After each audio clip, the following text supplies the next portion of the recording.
हाँ तो मेरे प्यारे बच्चों, मैं हूँ अखिलेश। तो आई होप कि आप बहुत अच्छे होंगे और अच्छे से स्टडी कर रहे होंगे। तो आज हम पढ़ने वाले हैं क्लास 10 सब्जेक्ट मैथ, समरूप त्रिभुज, सिमिलर ट्राइंगल, चैप्टर नंबर 6। तो इसमें हम पढ़ने वाले हैं थेल्स प्रमेय।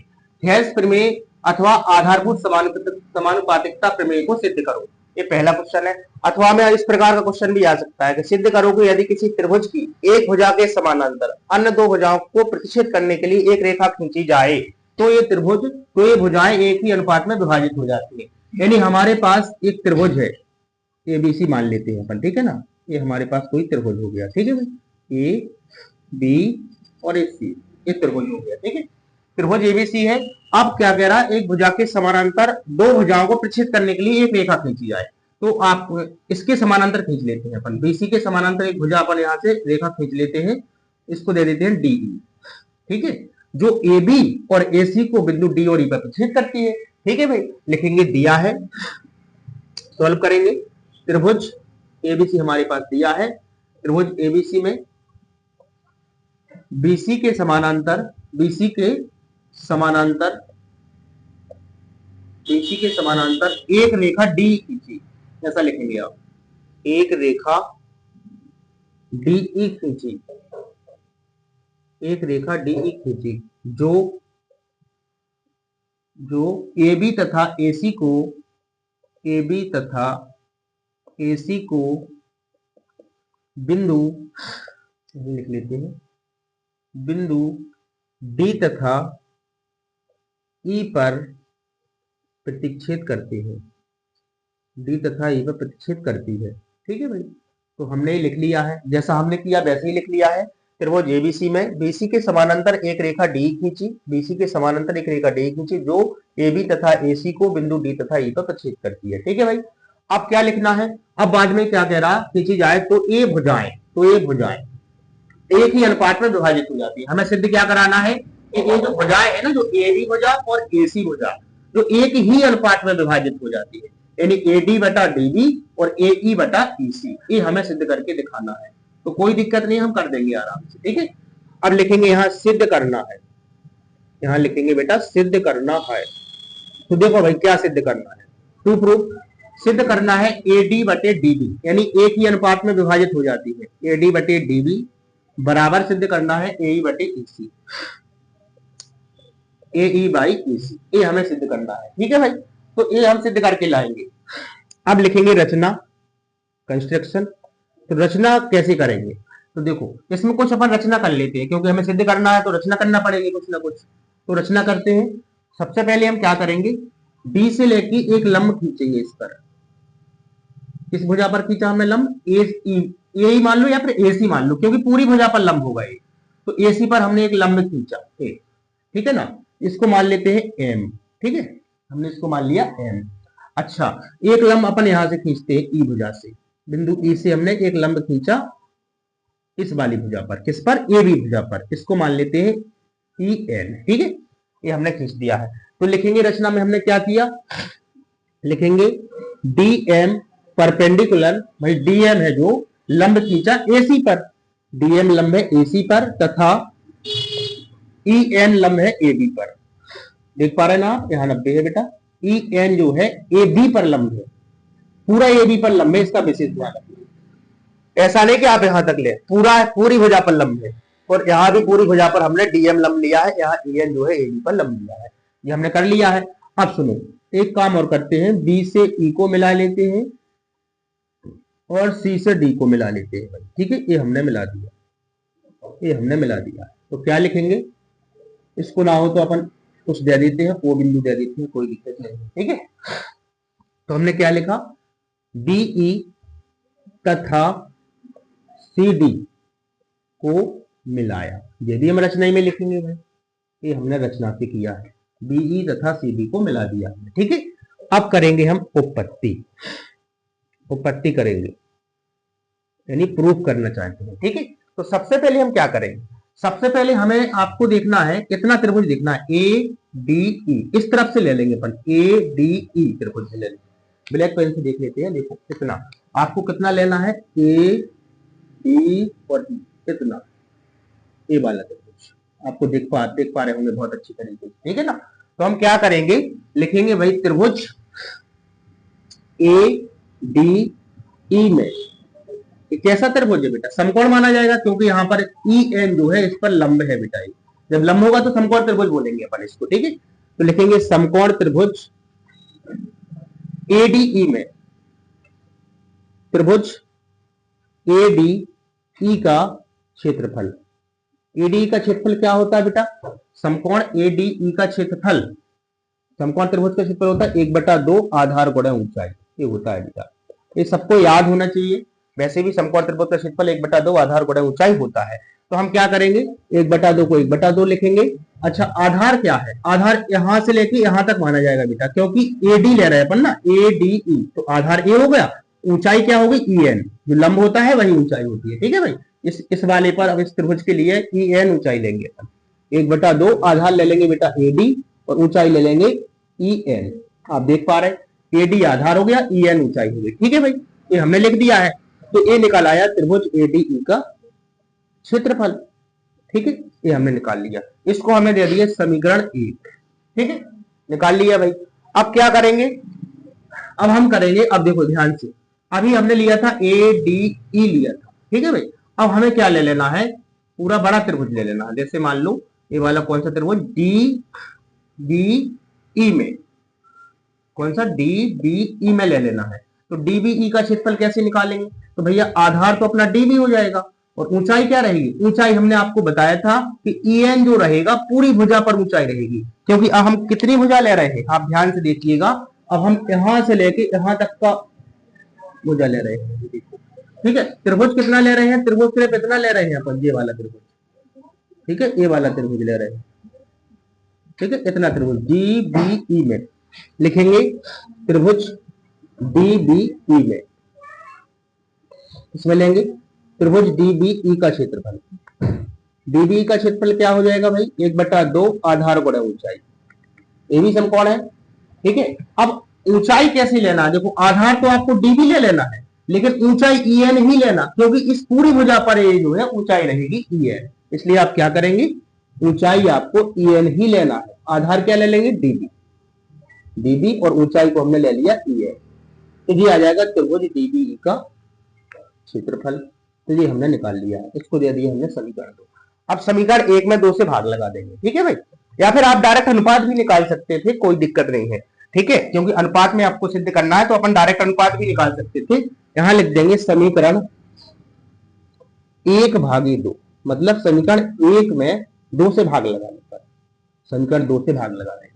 तो समीकरण 1 क्या है, त्रिभुज डीबीई का क्षेत्रफल बटे त्रिभुज, तो डीबी नहीं, हाँ, त्रिभुज एडी का क्षेत्रफल लिखना है, त्रिभुज ए डी ई, त्रिभुज एडी का क्षेत्रफल और बटे त्रिभुज डीबी का क्षेत्रफल, त्रिभुज डीबीई का क्षेत्रफल, इससे हमने निकाल लिया। अच्छा, इसका कितना दिया बेटा, 1/2 एडी गुणा ई है, 1/2 एडी गुणा ई एन, इसका लिख लेंगे बेटा 1/2 डीबी इंटू ई एन, ठीक है, डीबी इंटू ई एन, ठीक है। तो यहां क्या हो जाएगा, ई एन से ई एन कट जाएगा, 1/2 से 1/2 भी भाग चला जाएगा। तो हमारे पास क्या बचने वाला है, यहां बचने वाला है त्रिभुज ए डी ई का क्षेत्रफल अपॉन त्रिभुज डी बी ई का क्षेत्रफल, बराबर में बचने वाला है एडी बटे डीबी, इसको दे देते हैं समीकरण नंबर 3, ये हमने दे दिया है, ठीक है भाई, ये दे दिया है। अब क्या करेंगे, जिस तरह से हमने इस एडी भुजा पर लिए ना ये दोनों त्रिभुज, इसी तरह से एसी भुजा पर भी हम दोनों त्रिभुज ले लेंगे, ठीक है भाई, तो आराम से अपन से बन जाएगा। अभी हमने लिया था ए डी बी, अब हम क्या ले लेंगे, ए ई डी, देखो ध्यान से, इतना त्रिभुज यहां से लेके इतना, ठीक है भाई, इतना त्रिभुज, इतना, ठीक है, जैसे इस तरफ से लिया था, आपकी बात इस तरफ से ऐसे लेना है। त्रिभुज ए ई डी में हमने ले लिया ए ई डी, तो लिखेंगे त्रिभुज ए ई डी का क्षेत्रफल, त्रिभुज ए डी का क्षेत्रफल बराबर होगा 1/2 आधार गुणा ऊंचाई, तो हमने लिख दिया है। अच्छा, तो त्रिभुज ए डी का क्षेत्रफल क्या निकल के आएगा, 1/2 आधार क्या रहेगा बेटा, ए ई रहेगा। ठीक है, आधार ए ई रहेगा। और ऊंचाई क्या है इस भुजा पर, ऊंचाई तो डीएम है ना, तो ऊंचाई डीएम ले लेंगे इस भुजा पर। ठीक है, इसको दे देंगे समीकरण 4। ठीक है, कोई दिक्कत नहीं है। अब हम क्या करेंगे, अब हमें इसी प्रकार जैसे हमने नीचे D O D B E लिया था, इसी प्रकार यहां से ई सी डी में, त्रिभुज ई सी डी में, तो त्रिभुज ई सी डी का क्षेत्रफल क्या आएगा बेटा, ई सी डी का क्षेत्रफल 1/2 आधार गुणे ऊंचाई। ठीक है, फिर लगाया हमने फॉर्मूला। तो इसमें ध्यान से देखो, आधार क्या रहेगा बेटा, आधार तो ईसी रहेगा ना यहां तक, क्योंकि हम ई सी डी में ले रहे हैं इतनी वाले त्रिभुज में। ठीक है बेटा, तो 1/2 आधार रहेगा ईसी। ऊंचाई क्या रहेगी, ऊंचाई ध्यान रखना, ऊंचाई आपको डीएम ही लेना है, क्योंकि इस पूरी भुजा पर ऊंचाई क्या है, डीएम है। ये ध्यान रखना, इसका विशेष ध्यान रखना। जैसा ही हमने इस भुजा पर किया था ऐसे ही इस भुजा पर करना है, तो आराम से आपका आ जाएगा। तो त्रिभुज हमने ईसीडी का क्षेत्रफल निकाल लिया। अब हम क्या करेंगे, अब दोनों का रेशियो निकाल लो, यानी समीकरण 3 में समीकरण 4 से भाग लगा दो। समीकरण 3 भागे समीकरण 4 ये हमने निकाल लिया। तो समीकरण 3 में 4 से भाग लगाएंगे, तो त्रिभुज 3 और 4 कहां दिया है, ये हमने नहीं 3 4 में नहीं 4 और 5 में, सॉरी इसको 5 दे देंगे।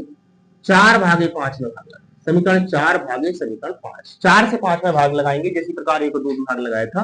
तो 4 हमारे पास है त्रिभुज ए ई डी का क्षेत्रफल बटे त्रिभुज ई सी डी का क्षेत्रफल बराबर 1/2, इसका देखो 1/2 ए ई गुणे डी एम, इसका क्षेत्रफल ये आया था, और नीचे वाले का क्या आया था, 1/2 ई सी गुणे डी एम।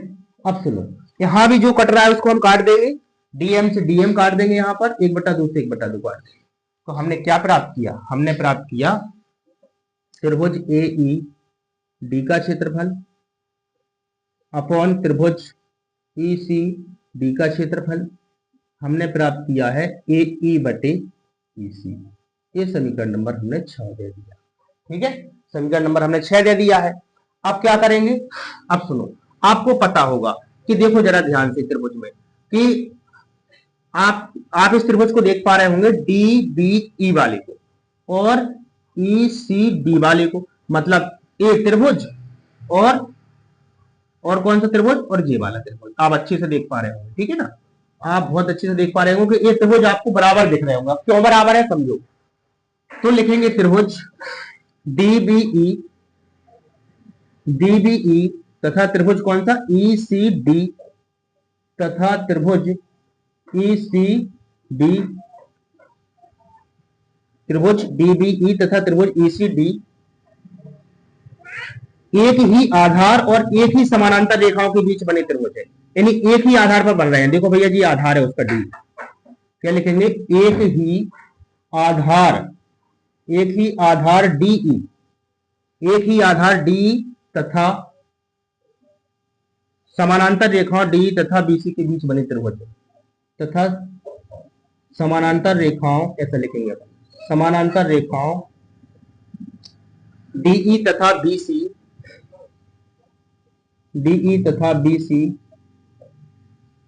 के बीच बने त्रिभुज है। जब इन दोनों के बीच ये बने त्रिभुज है तो इस वाले त्रिभुज का क्षेत्रफल इस वाले त्रिभुज के क्षेत्रफल के बराबर होगा। सिंपल सी बात। तो हम क्या कह सकते हैं, त्रिभुज डीबी का क्षेत्रफल किसके बराबर होगा, त्रिभुज ईसीडी के क्षेत्रफल के बराबर होगा। दोनों क्षेत्रफल आपस में बराबर हो जाएंगे। इसको समीकरण नंबर दे दिया हमने 7, इसको हमने समीकरण नंबर 7 दे दिया है। ठीक है, 7वां समीकरण हमने दे दिया। अब हम क्या करेंगे, अब देखो डीबी का क्षेत्रफल की जगह हम ईसीडी का क्षेत्रफल लिख सकते हैं, या फिर जहां ईसीडी का क्षेत्रफल लिखा वहां डीबी का क्षेत्रफल लिख सकते हैं। तो हम किसी भी समीकरण को चेंज कर दें, चाहे इसको कर दो, चाहे तीसरे वाले को, चाहे छठवें वाले को। चलो समीकरण 6 में मान रखाते हैं, जहां पर ईसीडी लिखा वहां डीबी लिख लेते हैं। ठीक है, ये की बात है। समीकरण 6 से समीकरण 6 उठाएंगे, त्रिभुज ए ईडी का क्षेत्रफल और बटे त्रिभुज, अब देखो यहां 6 में देखो ईसीडी लिखा, जहां पर ईसीडी की जगह हम त्रिभुज डीबी का क्षेत्रफल लिख देंगे, डायरेक्ट लिखे दे रहे हैं त्रिभुज डीबी का क्षेत्रफल। क्योंकि जगह की वैसी कमी है, डीबी का क्षेत्रफल हम लिख देंगे। ठीक है भाई, हमने लिख दिया है ईसीडी की जगह हमें डीबी लिख दिया 6 समीकरण में, और बराबर क्या दिया ए ई बाई ईसी। अब आप स्पष्ट रूप से देख सकते हैं कि 8वां समीकरण हमारा बन गया है। ठीक है ना। अब 8वां समीकरण जो बन गया है, समीकरण नंबर जो 3 है ना बेटा, इसको देखो, एडीई का क्षेत्रफल क्या है, एडीई ये त्रिभुज है, और दूसरा इसमें देखो एईडी का क्षेत्रफल क्या है, एईडी का क्षेत्रफल है।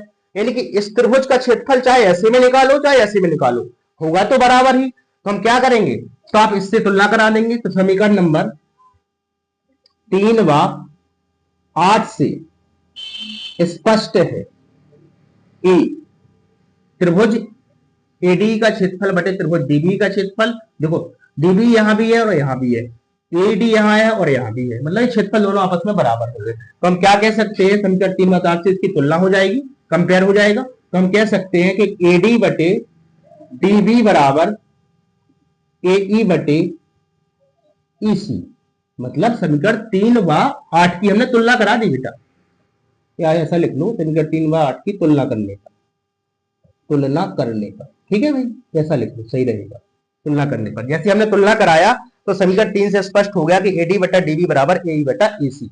तो ये आपका यही हमें प्रूव करना था। देखिए आपको यही प्रूव करना था कि एडी बटा डीबी बराबर एई बटा ईसी, और हमने यही प्रूव करा दिया है। तो ये कहलाती है थेल्स थ्योरम, बहुत ही, इसको लिख सकते हैं हेंस प्रूफ। ठीक है, लास्ट में लिखते हैं ना हेंस प्रूफ।